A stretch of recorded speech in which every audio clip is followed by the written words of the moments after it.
Hello दोस्तों, कैसे आप सब लोग। उम्मीद करता हूँ अच्छे ही होंगे। तो यार फाइनली एक टाइम सेट किया है मैंने।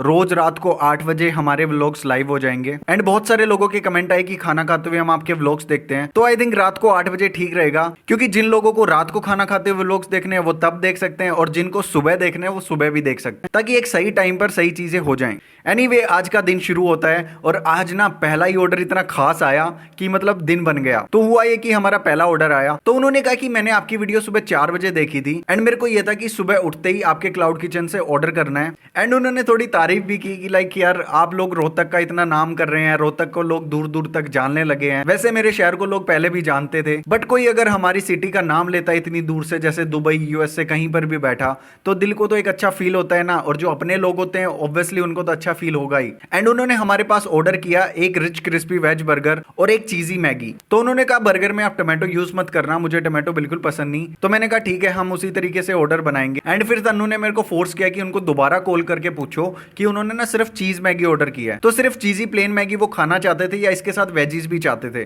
तो मैंने उनको दोबारा से कॉल किया एंड उन्होंने कहा कि आप मैगी के अंदर कैप्सिकम डालते हो और मुझे कैप्सिकम भी पसंद नहीं है, तो टमाटो कैप्सिकम दोनों चीजें पसंद नहीं है, इसीलिए मैंने आपको सिर्फ चीज मैगी का ऑर्डर दिया है। तो मैंने कहा सर कोई बात नहीं, आपने प्लेन चीजी मैगी ऑर्डर किया है, बट आप वेजी मैगी खाना चाहते हो तो हम वेजी मैगी से इसको रिप्लेस कर देंगे। एंड टमाटो एंड कैप्सिकम का आपके किसी भी ऑर्डर में यूज नहीं होगा। हम मैगी में बाकी चीजें तो यूज कर सकते हैं ना, जैसे स्वीट कॉर्न और ऑनियन। तो उन्होंने कहा इसके तो कुछ एक्स्ट्रा चार्ज होंगे। मैंने कहा कोई एक्स्ट्रा चार्ज नहीं है, कोई प्रॉब्लम नहीं है, इतना तो चलता ही है।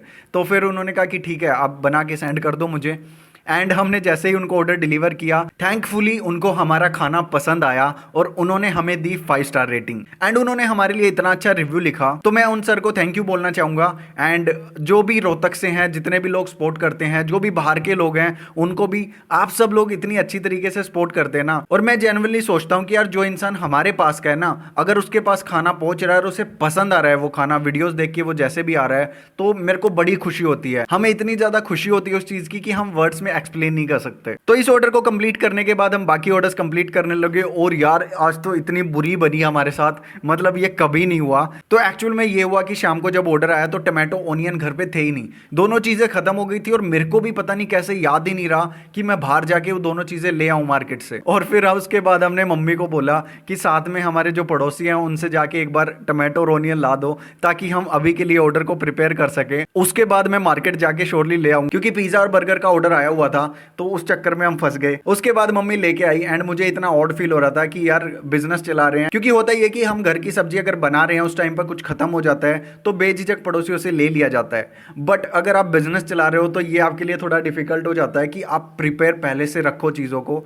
एंड मेरे को इतना ज़्यादा बुरा लग रहा था ना, मैंने कहा ठीक है कोई बात नहीं, अब की बार गलती हो गई, अब हम जल्दी से ज़रूर लेके आएंगे। एंड सेम चीज़ सुबह बनी, क्योंकि सुबह सुबह भी जल्दी ऑर्डर आ गया था। एंड उसके बाद मैं मार्केट जाके फटाफट से 1-1.5 किलो सारी चीज़ें लेके आया, ताकि हमें बार बार भागना ना पड़े। तो आप घर से क्लाउड किचन चलाते हो तो बहुत बार ऐसा भी होता है, पड़ोसियों से चीज़ें लेनी भी पड़ती हैं, बट इट्स ओके, चल जाता है ये सारी चीज़ें। धीरे धीरे तो हम मैनेज करना सीख जाते हैं ना। एंड आज के हम मोस्टली ऑर्डर्स कंप्लीट करते जा रहे थे।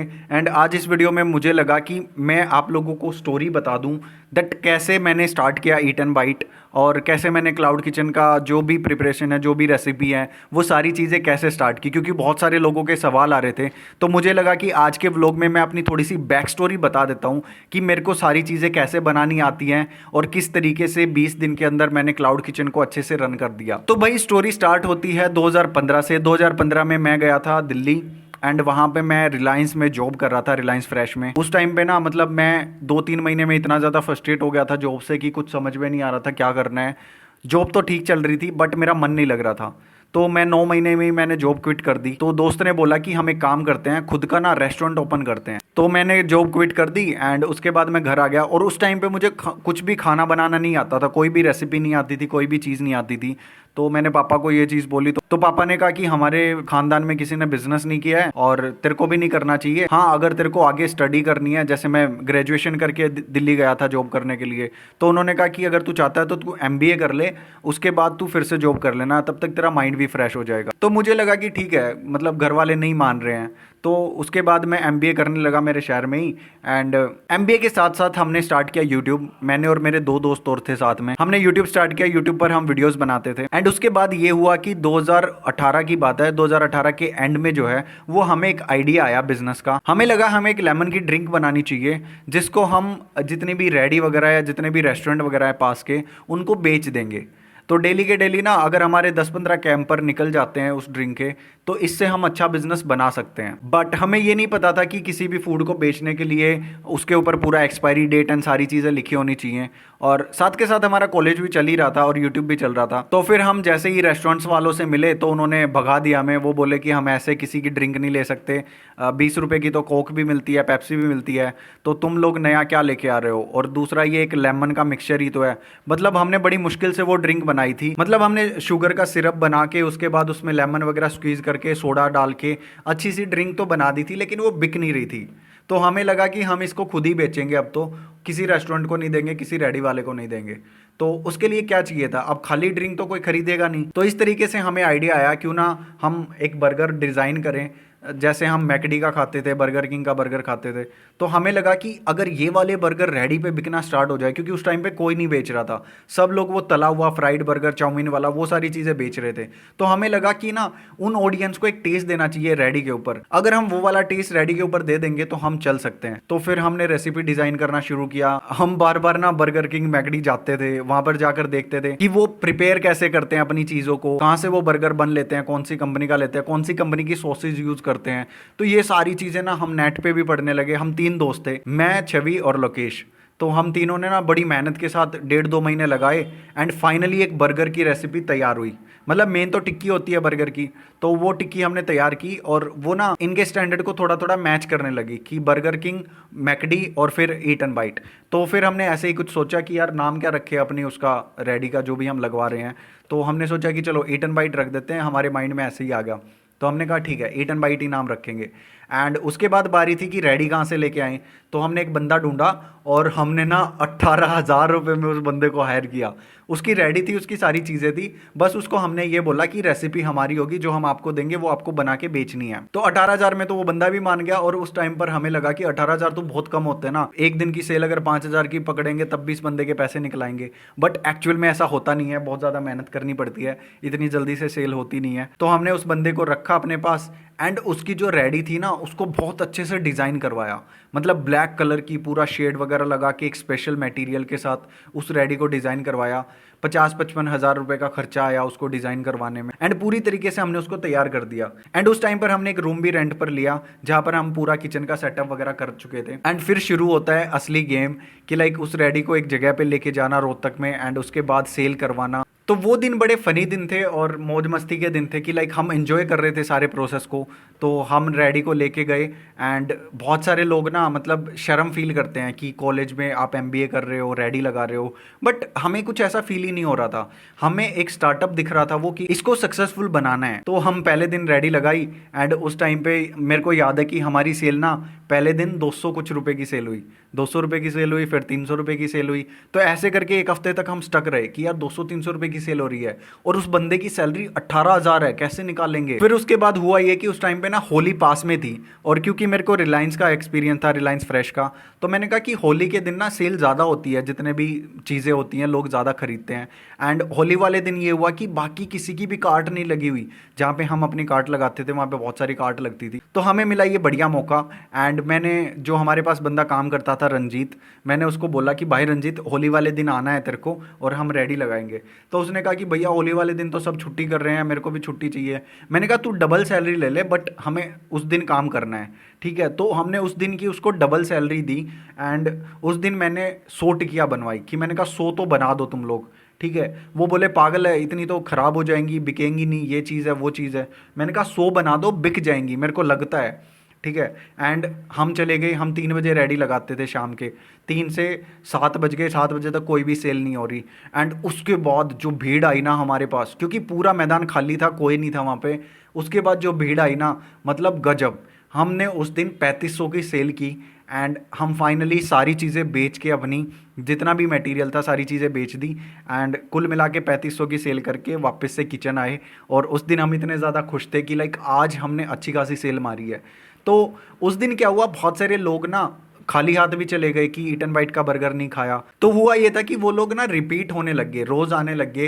एंड इस तरीके से हमने उस रेडी को सक्सेसफुली चलाना शुरू कर दिया। अब हमारी डेली की सेल जो है वो 1700-1800 2000 तक चली जाती थी, वीकेंड पे थोड़ी बहुत बढ़ भी जाती थी। तो इस तरीके से उसको चला रहे थे, बट हाईली प्रॉफिटेबल नहीं था, थोड़ा थोड़ा प्रॉफिटेबल था कि खर्चा निकल गया, उस बंदे की सैलरी निकल गई। बट हम 3 लोग थे, तीनों काम कर रहे थे, तो हमें लगा कि कुछ और बड़ा करना चाहिए अब। और हमारा एमबीए का भी टाइम पूरा हो चुका था कि एमबीए कंप्लीट होने वाली है, इसके बाद क्या करोगे, जॉब करोगे। क्योंकि जॉब मैं पहले करके आ चुका था और मेरा बड़ा बुरा एक्सपीरियंस था, तो मैंने सोचा कि मैं जॉब तो नहीं करूँगा। तो मैंने मुश्किल से अपने पेरेंट्स को मनाया, पापा को बहुत ही मुश्किल से मनाया कि मेरे को रेस्टोरेंट खोलने दो। और यहाँ पर एक चीज़ है कि लाइक मेरे पापा को पता ही नहीं था कि मैं एक रेडी चला रहा हूँ। मतलब जब उनको पता चला ना कि मैं एक रेडी के ऊपर खड़ा हूँ, एंड कई बार ऐसा भी होता था यार, वो बंदा छुट्टी करके चला गया, आज नहीं आ रहा, आज तबीयत ख़राब है, तो उस टाइम पर हम खुद खड़े होते थे रेडी के ऊपर। एक बंदे को पैसे देते थे कि तू रेडी को ना वहाँ से वहाँ तक खड़ी करा और ले आना, ठीक है, उसको बर्गर खिला देते थे। एंड खुद खड़े होके वहाँ पे रेडी के ऊपर बर्गर ही बनाते थे, पिज़्ज़ा तो उस टाइम पे ऐड ही नहीं किया था हमने। Burger, cold coffee, Oreo shake, French fries, ये सारी चीज़ें हम बनाते थे, खुद खड़े होके भी सेल करते थे, ताकि एटलीस्ट उस बंदे का खर्चा निकाल दें हम। एंड बहुत सारे हमारे कॉलेज के दोस्त भी मिलते थे जो प्रेज भी करते थे कि यार तुम लोगों में बड़ी हिम्मत है, तुम लोग रेडी के ऊपर खड़े हो गए बिना अपनी फैमिली के सोचे, बिना रेपुटेशन की सोचे कि क्या इज्जत रह जाएगी एंड ऑल दैट। क्योंकि अक्सर लोग ये मानते हैं ना कि यार अगर बंदा रेडी पे खड़ा है तो ज़्यादा पढ़ा लिखा नहीं होगा, एजुकेटेड नहीं होगा, मजबूरी में कर रहा है। बट आई थिंक ये मजबूरी नहीं होती, ये एक बड़ा मतलब आपका ना थिंकिंग उस लेवल की होनी चाहिए शायद, जो हमने उस टाइम पे फील किया। उस टाइम पे हमें लगता था कि हम एक अच्छा स्टार्टअप चला रहे हैं, और बहुत सारे मतलब बड़ी बड़ी गाड़ियों वाले लोग आके हमसे मिलते थे, एंड वो पूछते थे बड़ा एक्साइटिंग होके कि आप एमबीए कर रहे हो, सीरियसली एमबीए करते हुए आपने स्टार्टअप ओपन किया है, ये तो बड़ा कमाल का आइडिया है यार, कि मतलब आप स्टार्टअप साथ में कर रहे हो। तो बहुत ही मज़ा आया उस टाइम पे। एंड वो दिन थे जब मैंने ईट एंड बाइट का टेस्ट डेवलप किया, ईट एंड बाइट को हमने स्टेबल किया। तो इस तरीके से हमने स्टार्ट किया सारी चीज़ें, एंड इस तरीके से सारी चीज़ें चलने लगी। बट एक टाइम पर जाकर हमने एक अलग स्टेप ले लिया रेस्टोरेंट ओपन करने का। जब हमने रेस्टोरेंट ओपन किया तो उस टाइम पे कॉस्टिंग का ज़्यादा ध्यान नहीं दिया। हमने क्या किया कि एक छोटी जगह ले ली कि हम रेस्टोरेंट ओपन करते हैं, एंड वो इतनी छोटी जगह थी कि उसमें सिर्फ 4 लोग आ सकते थे, 4 लोगों की सिटिंग थी, एंड कस्टमर ज़्यादा आ नहीं सकते थे। अब स्टार्टिंग में हमारे पास भीड़ आई, एंड हमने उस रेस्टोरेंट के ऊपर खर्चा भी बहुत ज़्यादा कर दिया, अराउंड 5-5.5 लाख का खर्चा कर दिया उसको बनाने में, सारा डिज़ाइन करने में। और जबकि वहाँ पे 4 से 6 लोग बैठ सकते थे, और इतना ज़्यादा खर्चा होने के बाद जैसे ही कस्टमर की भीड़ आती तो कुछ लोग वापस भी चले जाते कि इनके पास तो जगह ही नहीं है बैठने की। तो इस तरीके से धीरे धीरे ना वो सारी चीज़ें डाउनफॉल में चली गई, रेस्टोरेंट लॉस में चलने लगा, कुछ भी समझ में नहीं आ रहा था। हम 3 पार्टनर्स थे, एंड हम आगे इन्वेस्ट करने से भी डर रहे थे। 2019 के एंड तक हमने ये चीज़ें की, उसके बाद शुरू हो जाता है कोविड। तो कोविड में ये हुआ कि कोविड के बाद हम दूसरी जगह वैसे देख रहे थे, एंड उस जगह की बात भी कर ली थी, वो बहुत बड़ी जगह थी, तो उसका रेंट भी 40-50 हज़ार रुपये था। जहाँ पे पहले हम कर रहे थे उसका 10 हज़ार रुपये रेंट था, और 10 हज़ार भी नहीं निकाल पा रहे थे हम। बट हमने सोचा कि एक रिस्क लेके देखते हैं, बड़ी जगह लेके देखते हैं। तो इतनी देर में कोविड आ गया, एंड कोविड के टाइम पे सब कुछ क्लोज़ करना पड़ा, मतलब सारी चीज़ें शट डाउन करनी पड़ी। एंड जिस दिन ईट एंड बाइट में मेरा आखिरी दिन था, मेरे को याद है मैं सुबह सुबह गया था, लॉकडाउन लगा हुआ था शहर में, क्योंकि चीज़ें ख़राब हो रखी थी वहाँ पे पड़ी पड़ी, तो मैं सब चीज़ें फेंक के आया। एंड उस दिन लाइक मैं वहाँ बैठकर रोया थोड़ी देर कि इतनी प्यार से सारी चीज़ें बनाई, एंड अब सारी चीज़ें ऐसे ही बिखर जाएंगी। तो और उस टाइम पे मेरे को ये भी लग रहा था कि शायद मेरी दोबारा हिम्मत ना हो एक रेस्टोरेंट ओपन करने की या क्लाउड किचन ओपन करने की, क्योंकि जोमेटो भी उस टाइम पे हमारी सिटी में नया नया आया था, जोमेटो से भी हम ऑर्डर डिलीवर करते थे, बट क्लाउड किचन नहीं था वो। उस टाइम पे इतना बुरा फील हो रहा था कि यार इतने सारे पैसे लगा दिए पापा के, कुछ भी समझ में नहीं आ रहा चीज़ें कैसे करनी है। लॉकडाउन में ठंडे दिमाग से घर बैठ के सोचा, उसके बाद दोबारा से मैं जॉब करने लगा जैसे ही लॉकडाउन ख़त्म हुआ। जॉब करते करते ना मतलब मेरी सारी चीज़ें रखी थी रेस्टोरेंट की, मैं उनको चाह कर भी नहीं बेचना चाहता था कि मैं कहीं ना इनको यूज़ करूँगा, मैं इनको नहीं बेचूंगा। एंड आज फाइनली एक दिन आया जब तन्नू मेरे को मिली एंड हमारी शादी हुई, तो मेरे को लगा कि तन्नू के साथ मिलके एक ट्राई करना चाहिए दोबारा से। एंड अब तो थोड़ा बहुत नॉलेज भी है सोशल मीडिया का, यूट्यूब का, तो अभी कुछ कर सकते हैं इस चीज़ में। एंड रिजल्ट आप लोगों के सामने है, हमने बहुत छोटे से दोबारा से स्टार्ट किया, एंड मेरी बहुत सारी चीज़ें सेम है जो पहले मेरे पास थी, बहुत सारी इक्विपमेंट्स, एंड वो इसलिए सेम है क्योंकि मैं बेच ही नहीं पा रहा था उनको, मेरी हिम्मत ही नहीं हो रही थी इनको बेचने की, क्योंकि मेरे को ये चीज़ इतनी प्यारी लगती है ना। खुद का रेस्टोरेंट होना, खुद का क्लाउड किचन होना, मेरे को बहुत प्यार आता है इन चीज़ों के ऊपर। तो फाइनली हमने दोबारा से स्टार्ट किया, मैंने और तनु ने मिलकर। चीज़ें सही चल रही हैं, आप लोग इतना सारा प्यार देते हैं, आप लोग इतनी दूर से ऑर्डर करते हैं, और इसीलिए ये पिछले 2-3 साल पुराना मेरा टेस्ट है जो मैंने डेवलप करके रखा, जो मैंने बचा के रखा। क्योंकि बीच बीच में भी एक्सपेरिमेंट के लिए मैं कई बार बर्गर, पिज़्ज़ा, ये सारी चीज़ें बनाता रहता था अपने आप से। तो बस इसी तरीके की मेरी स्टोरी थी, एंड इसी तरीके से मैंने दोबारा से ईट एंड बाइट को स्टार्ट किया। शायद ये डेस्टिनी में लिखा था कि ये दोबारा स्टार्ट हो सकता है ईट एंड बाइट। मेरे को लगा कि ये स्टोरी आप लोगों के साथ मुझे शेयर करनी चाहिए, आप लोगों को अच्छा लगेगा, और इसीलिए ये टेस्ट मुझे आता है ईट एंड बाइट का, और इसीलिए हम इतनी जल्दी थोड़ा काम को सेटअप करने में शायद कामयाब हुए, क्योंकि पिछला एक्सपीरियंस जो था वो हमारे पास काम आया। तो ये थी मेरी आज की स्टोरी। उम्मीद करता हूँ ये व्लॉग आप लोगों को पसंद आया होगा। आज के व्लॉग को यहीं पर एंड करते हैं, क्योंकि मैं थोड़ा इमोशनल हो गया पुरानी बातें याद करके। बाकी thank you so much for watching the vlog, and उम्मीद करता हूँ कल हम इसी टाइम पे दोबारा से मिलेंगे। तो व्लॉग को लाइक शेयर कर देना, कमेंट सेक्शन में आपके प्यारे प्यारे कमेंट्स का हमेशा इंतजार रहता है, कमेंट जरूर करके जाना। और अगर आप हमारी क्लाउड किचन जर्नी में हमारा साथ देना चाहते हैं तो हमें सब्सक्राइब कर सकते हैं। तो मिलते हैं कल के व्लॉग में, बाय बाय।